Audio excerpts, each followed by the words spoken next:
We actually had a customer who chatted with the AI bot and told them that they bought this chair 2 years ago and just needed to buy the same chair to match it.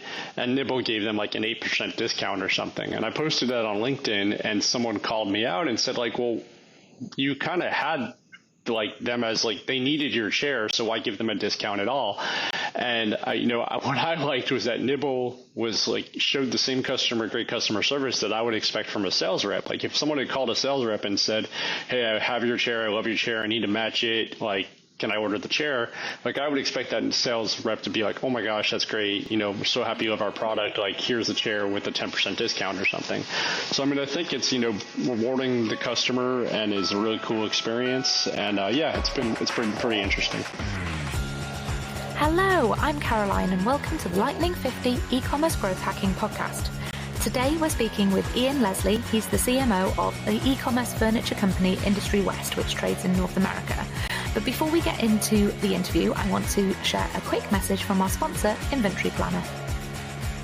Are you tired of being buried in excess inventory? Then you need Inventory Planner, the #1 demand planning software for e-commerce businesses.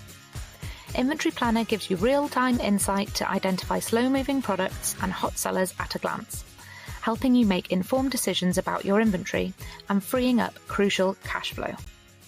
Right now, listeners of the Lightning 50 podcast can get a free trial of this incredible tool by heading to inventory-planner.com. Inventory Planner. Never knowingly overbuy or underbuy ever again. So on to the podcast. Industry West is a furniture brand selling handcrafted pieces to both residential and commercial spaces. So Ian, thank you so much for joining us. Really looking forward to learning a little bit more about Industry West and all the technologies that you're using to scale your business. So tell me a little bit about yourself and the business today and how e-com has helped you get to where you are. Yeah, super happy to be here. Thank you, Caroline. So Industry West, as you said, is an e-commerce furniture company. We're based out of Jacksonville, Florida, with a showroom in Soho, New York City.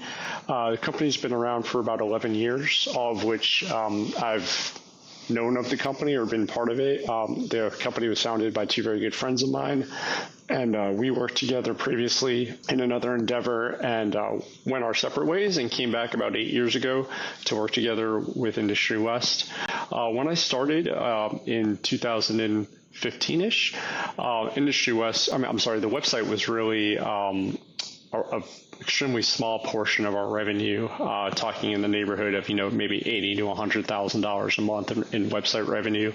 And a big goal of mine was to, lead growth through increasing revenue through the website. And we've done that, several times fold over the past 8 years or so, to the point where the website accounts for maybe in the neighborhood of 25 to 30% of revenue any given month, and sometimes much more around the major holidays. It's been an exciting journey for me. It's been exciting to see Industry West grow. It's exciting to see our products all across North America in homes and businesses, in amazing restaurants and hotels. Really, so many of the tech startups that your audience knows of, whether it be a Klaviyo or a Nosto or even like a SeatGeek or a StubHub, have Industry West products in their cool office spaces, and a lot of people have Industry West in their homes as well. So it's really exciting, and it's been a great journey for me. Amazing. So let's talk a little bit about growth. I've got here that you're seeing about 80% year-on-year growth at the minute, and annual sales figures kind of hitting the 8 digits. Like, that's pretty impressive. How do you think the business has got to where it is today in terms of those growth figures? How has that happened? Yeah, I think the growth really, for me, first and foremost, it's all about product curation. I think, as cliche as it sounds, the secret sauce to Industry West is Jordan and England, who are the founders and day-to-day, leadership team, and their ability to curate the right product at the right time. And I think so much of our growth and our success is being first to market with product. And we've seen time and time again, when we're able to be first to market market with a trend, it really spurs growth for us. Whereas if we are a little bit of a laggard in that regard, the product will sit in the warehouses as your ad stated, and is a product that we're trying to offload via a sale or a warehouse site or something like that. So I think a huge part of the growth is being first to market with the right trends and the right product. But then of course you have to be able to utilize the proper channels and proper tactics to get the product out there. So years ago, we really heavily invested into social and social spend, and even like almost entirely divested from our Google spend outside of branded for a while there. And then, social became kind of first one to the, just kind of spending, and it was like kind of first to the bottom in terms of like what we could pay for, for an acquisition. And so we started to look at some other tactics, and, one of which is a little bit more popular now, but we were actually at the forefront of is like, white labeling social channels across some publications that, are really kind of aspirational and are really, hit the right demographic for us, whether it be, a lot of Condé Nast publications, Condé Nast Travel or Allure, Architectural Digest. White labeling those social channels and running our ads through them has always been very effective for us and spurred growth. And always like, a big point of mine is just aligning us with credible partners, whether it be interior designers, whether it be architects, whether it be even, some in the like we've done collaborations with like Peloton instructors. We're about to do a really cool collaboration with Kerry Washington for a magazine cover. So just aligning with credible partners that just raise our awareness of Industry West and raise our credibility have always been like really important growth factors for us. Yeah, I'm sure. And once you've got those credible partners on board, using social just completely makes sense, right? It goes hand in hand. You want to shout about having Kerry Washington partner or Peloton. So in terms of the social side, is that based in marketing, and the marketing team look after that? Do they use specific tool sets, or is it very much the skills of the marketeers, or is it actually more of a tech initiative when it comes to social spend?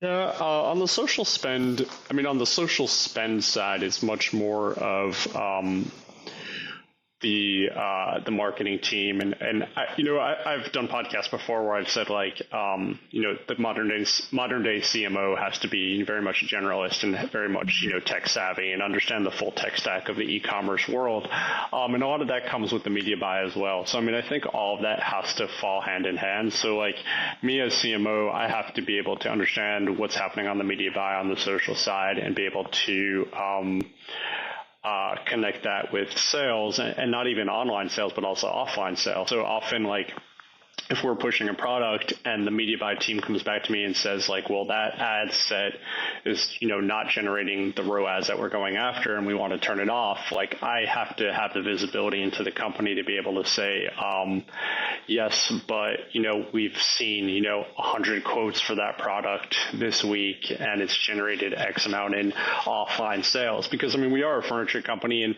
and furniture is a very traditional vertical where like you could lead the camel to the water, to an extent to buy online, but so many customers still want to deal with a person who they could send a quote in for a B2B side, or deal with, one-to-one on even a residential side.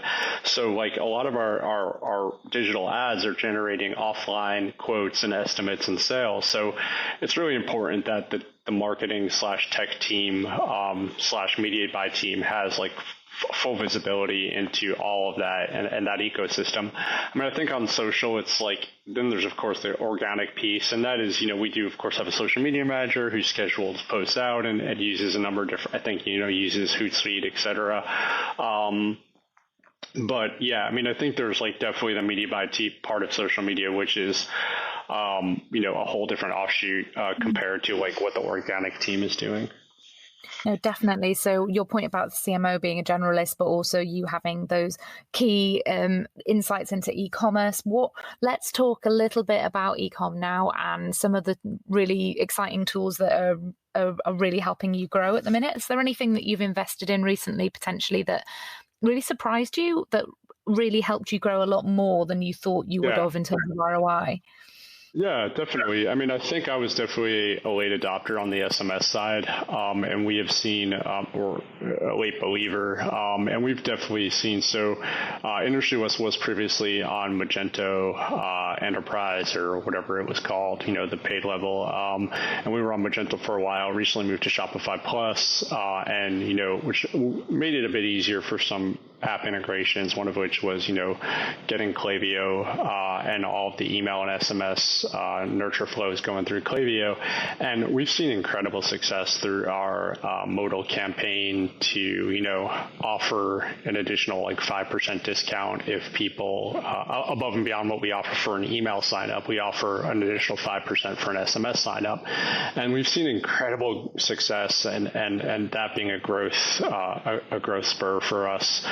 So like I said, I've definitely been late to the party in terms of just of course I've known of the SMS and who's using SMS, et cetera, but I think maybe a little bit because of my age and a little bit because of my just not wanting personally to be bombarded by SMS, that I was a little bit of a late adopter. But I mean, the proof is in the numbers, and it's been a huge growth driver for us. I've always been a big fan of platforms, and one that we use on Magento that I'm bringing over to Shopify is Nosto. I think Nosto does a great job with merchandising and personalization on the site, makes it really easy and offers just a ton of data in terms of how customers are shopping on your site and what products are moving and why as a result of a lot of their merchandising. So Nosto has always been a big growth driver for us, I feel. So yeah, I think those are two major ones that have been really important to our journey. Talking about rewarding and discounts and things like that. So what are some of the effective ways outside the SMS that you're looking to reward customers without resorting into deep discounts? Is there anything there that's quite clever in terms of your strategy? Yeah, I mean, a recent partner we brought on is called Nibble, like as in I'm going to nibble a piece of cheese, Nibble. So what Nibble is the AI-powered negotiation bot, and which is literally just as it sounds, is that it's a pop-up on our site, or it could either be a pop-up or it can be like a button click. But basically it says like, hey, I'm this AI negotiation bot, make me an offer. And the customer makes the first offer, and it negotiates from there. And obviously there are rules on the back end that we're able to set in terms of like how high or low we want to go on the discount. And along the way, which is something that's really cool, is that like the bot offers proof points or reasoning for why like maybe that offer was too low. So for instance, if it's $1,000 chair and someone offers $200, the chatbot's going to say something to the effect of like, hey, let's not forget that Industry West works with like some of the finest manufacturers in the world, and the warranty is like the best warranty in the vertical, et cetera, et cetera. And so maybe that $200 offer is a little bit low. So what we've found is that like the discounts that are being generated through Nibble are actually a fair bit lower than what we would tend to offer on the pop-up modal for a first-time customer or for a larger sale. So the customer, if they feel they're getting a discount, they're getting a good experience, and Industry West is saving some margin. So it's really like a great back and forth. Like one example in terms of like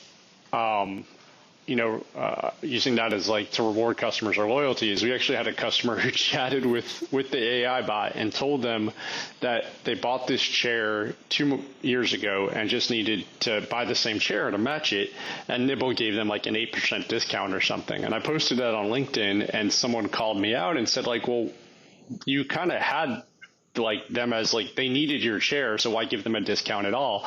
And what I liked was that Nibble was like showed the same great customer service that I would expect from a sales rep. Like if someone had called a sales rep and said, hey, I have your chair, I love your chair, I need to match it, like can I order the chair?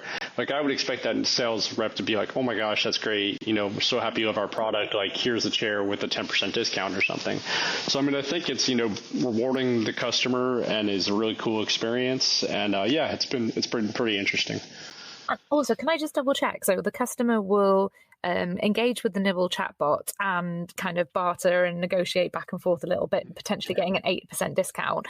Whereas that same customer may have gone into the purchase via a pop up on your website saying, sign up to our newsletter, we'll give you 10% off. So actually, using Nibble, you're giving away less discount, even though it makes them probably feel like they're winning a little bit, which is I mean, that's incredible.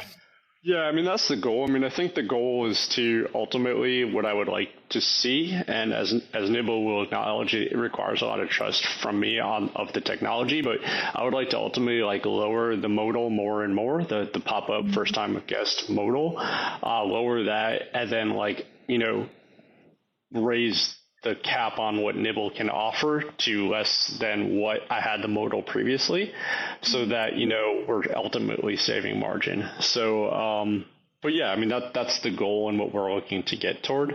Recently, I mean this week we're using Nibble as we're telling people hey, get early access to our Memorial Day sale, negotiate with Nibble, and so we've seen some orders come in that way. That's been cool. So it's all I'm one who's always willing to pilot things and cut bait if it's not working. So it's really been interesting to give it a go, and the pilot process with them went really well, and it's been super interesting and a really cool technology. We have an exciting sponsor today, PeopleVox, the warehouse management system helping ambitious e-commerce businesses scale. If you have a growth mindset like lounge underwear, in the style, or O-Poly, you know how important it is to have industry-leading fulfillment and customer experience. PeopleVox offers proven increases in accuracy and transparency across your warehouse, lightning-fast pick-and-pack methods based on industry best practice, and a proven track record partnering with some of the most successful brands of the e-commerce era. All with simple setup and user training, exactly what you need to take control of your warehouse and wow your customers. With established integrations into Shopify, Brightpearl, Inventory Planner and more, just search PeopleVox and chat to their WMS experts today. Yeah, it's really, really fascinating. Talk to me a little bit more about AI. Are you using it elsewhere in the business, or what's your thoughts about the future of AI and where you might be using it in the coming years?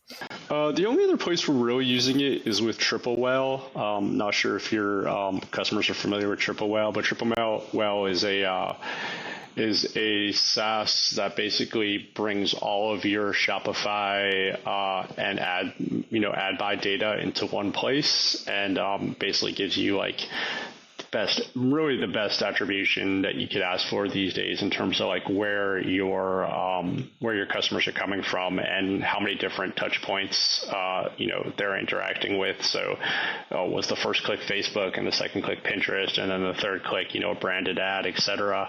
And it takes all that into account and creates a blended ROAS for you. But what Triple Whale does really cool is that it also looks at all of your audiences in your different ad campaigns. It looks at your inventory. It looks at just a host of different data, and has a couple of different AI-based functionalities that will generate ideas for you and generate thoughts in terms of if you had this product back in stock, it would generate 30,000 revenue over 10 days for you, or if you expanded this audience to Y. And it even has this new thing where you can actually ask its AI functionality questions of what's my AOV this week? What's my AOV if I exclude $0 orders, for instance, for swatches? So I think that's really cool. I mean, for me, that's where I think in places like chat and places like being able to extrapolate data via an AI functionality on the back end as an operator, I think that's where I see AI going on the e-commerce space. Not using AI to write blog posts, not using AI even to really write, site copy or anything like that.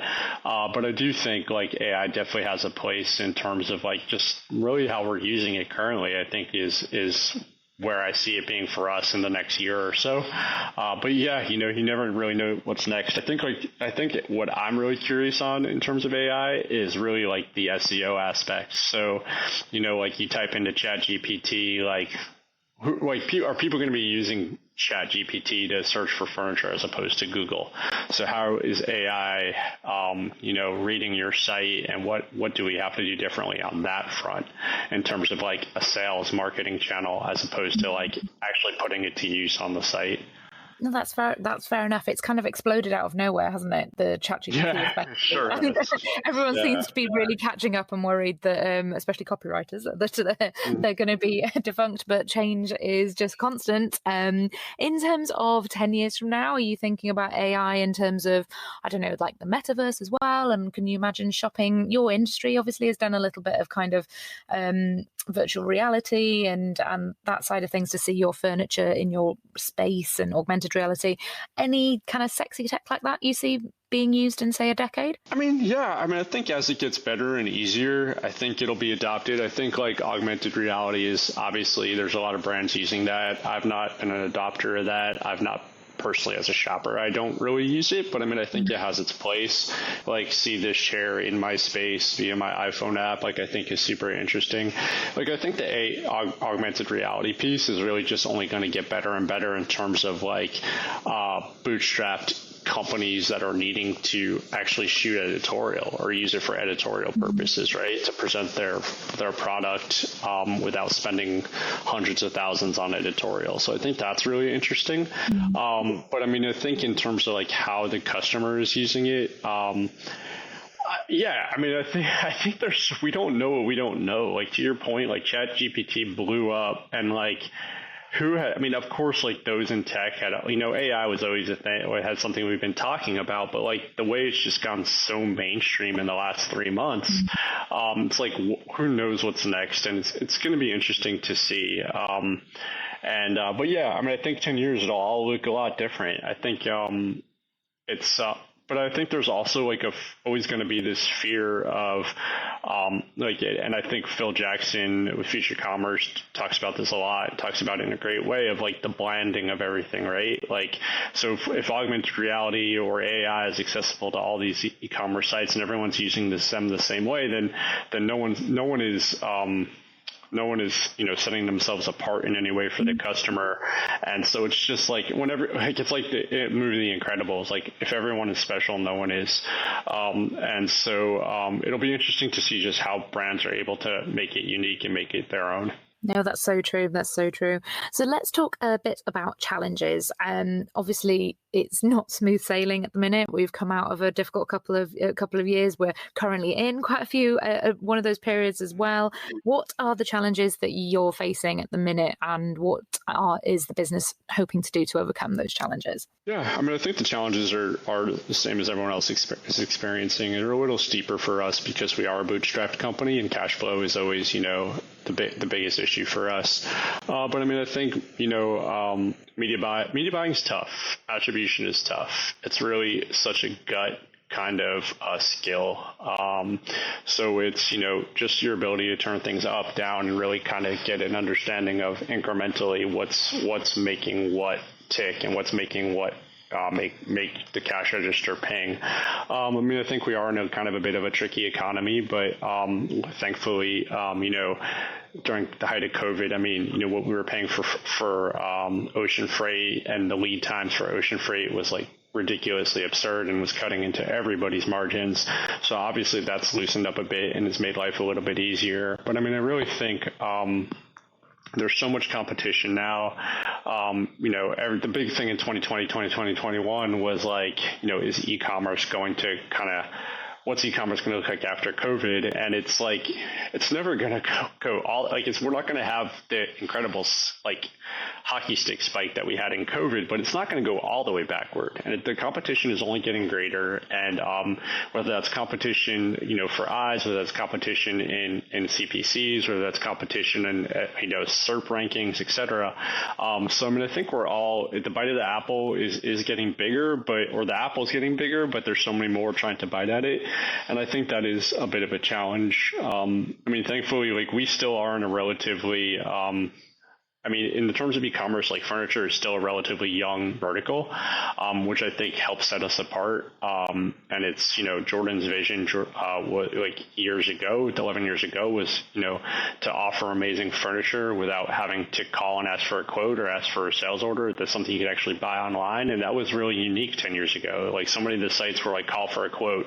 So, I mean, I think that was really what set us apart. And we really just have to continue to, just to dive into that and go full, bore into that and just really be an aspirational brand that is available online. And there's not a lot doing that great. But yeah, I mean, I think the challenges are the same for everybody. It's just how we're dealing with it is really, it's really day to day, right? It's really having to prioritize week to week, day to day, and work together as a team. And we saw through COVID, and I think we'll come out the other side pretty good. So what do you think might be one of the biggest mistakes that you would own up to right now, and what have you learned from that experience? For me, my two biggest mistakes, and I had a really great opportunity I left Industry West for 18 months and went to work for a couple of SaaS companies only to come back to Industry West in the same position, which is so unique. And I know, and I'm so blessed to have had that opportunity, but it really allowed me to look at some things in retrospect. I think one of my things was, like I just mentioned earlier, I'm always happy to pilot something. I do think I was maybe a little too eager as a marketer to try the latest and greatest. I was always one who was like, oh, this, Magento connects to X or Magento connects to Y. I want to do it, and I want to do it tomorrow and see if it works. And I think maybe I was a little too quick to try things and kind of threw caution to the wind to an extent, maybe used too many dev dollars on things that didn't pan out. I think the other thing was I was too, so like I said, we have this, we do D2C, we also do B2B, and it's really, and I think what I looked at too often was the e-commerce growth, particularly on the D2C side, as the most important KPI, and I kind of threw caution to the wind to an extent in terms of ad budget as a result of that. And I think I've now become a more mature marketer, and I'm willing to look at the larger picture of the ROAS or the KPI on the e-commerce side maybe isn't where I want it to be, but overall estimates are up 40% month to date, or sales orders are up, or call traffic is up. So even if I'm not driving the e-commerce conversions, the fact that I'm driving traffic is really what's the most important thing. And at the end of the day, whether that conversion is occurring on the site or via an inbox or a credit card link that's sent out via a sales rep, it really doesn't matter. I would love for it to happen on the site because I just think it's more efficient and more fun, and I think e-commerce is just more fun. But at the end of the day, it's really about growing the company, revenue, cash flow, and so it really doesn't do us much good if e-commerce is killing it, but it's occurring at a loss. Got you. So profit and that side of the business is the focus now, rather than crazy growth, right? You've had your crazy growth, and now you need to. The hockey stick is always kind of easy to extent. I think it's how do you. I say it's easy. I've been blessed enough to see the hockey stick happen in a couple of different instances at a couple of different stops in my career. I think it's how do you sustain growth, steady growth after the hockey stick. That's the harder part. No, definitely. And what do you think, looking at the landscape and the industry that you're in, what do you think some of the major challenges facing other e-commerce merchants and entrepreneurs are at the moment? And are there any opportunities that you think listeners of this podcast should be really keeping an eye out for? Yeah, I think there's so much. There's so much tech out there. I think one thing, like I said, I was a Magento guy for years, and coming over to Shopify and just seeing all the availability out there of just amazing apps and amazing kind of software and amazing just things you could add to your site. One thing that I think is super cool is Govalo, Govalo. I feel like they're doing some really cool thing on the gift card side and just really streamlining the gift card process for Shopify sites. I think there's Loop Returns, which is doing super cool stuff on the return side to lower your return rate and to just make make that process more efficient and maintain profitability on the return side. Like I said, Nibble is something like we've been working on the AI chatbot side. I just think there's like so much, and I almost feel like we've gotten to a point where it's like, and I think this goes back to me like wanting to try everything. It's like you talk to marketers, you talk to like social media marketers who are like, I need to be on all the social channels. And the answer is like, no, you don't. Like you need to find the right social channels that'll work for you. And I think similarly, like especially if you're like on something on the Shopify site that makes, you know, using these apps so easy, it's like, okay, what are the apps that can really create efficiencies and increase profitability and cash flow for my business? And I always go to like something like Nosto, which is like does an amazing job on the merchandising side, and it's like that's taking, you know, time off of my staff that they're not doing merchandising, and they're using AI, you know, on the merchandising side. And so yeah, I mean, I think that's a pretty long-winded way to answer your question, but I mean, I think there's so many opportunities out there on the tech side, on the tech stack side. It's really just researching what's right for you and what works best for you.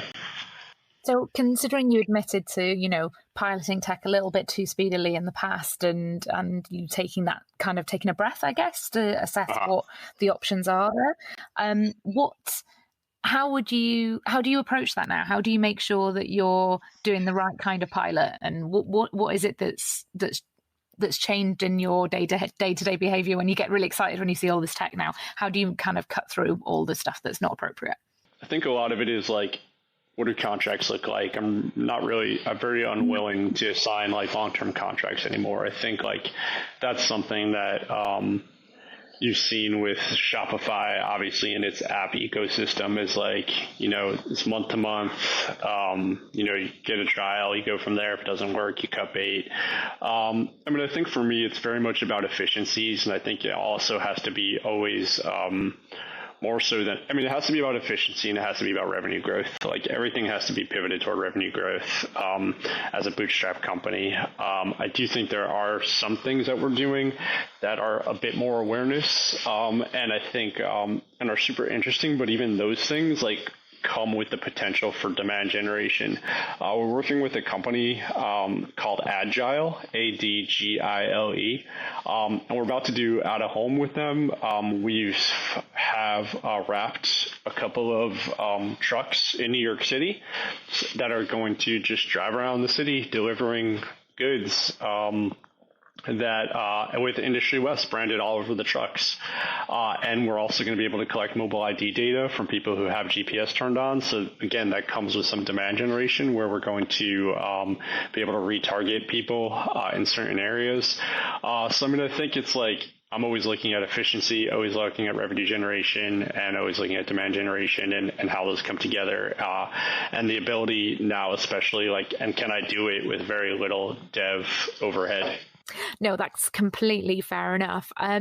We have nearly run out of time, but before I let you go, I want you to come up with 2 or 3 tips for e-commerce growth and scale that our listeners can take away and potentially steal and improve their businesses. What are the top 3 things that you can think of that's really important?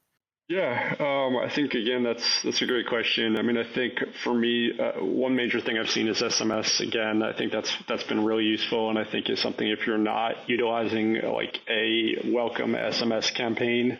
And when I say SMS, like I'm not saying like I don't think you should be texting people daily. I don't even know if you need to be texting people product drops, but I think, you know, at least utilizing a welcome SMS discount code and nurture that way is super important.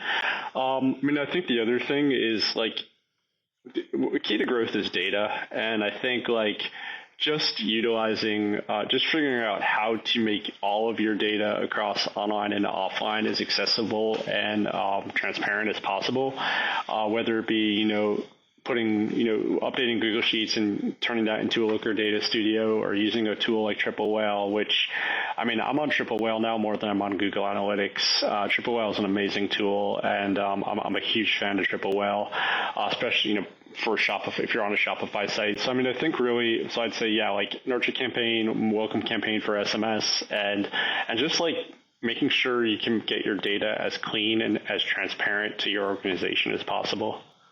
That was a really brilliant interview.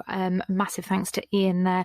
We learned some really interesting things, including how product creation is key, data is always going to be king, how using AI negotiations could be kind of the future of discounting, and obviously how there's so much technology out there at the moment and we can all get really overexcited and pilot everything, but maybe it's worth just taking a breath and make sure we don't get too carried away and choosing the right technology to serve your business and power that growth, basically.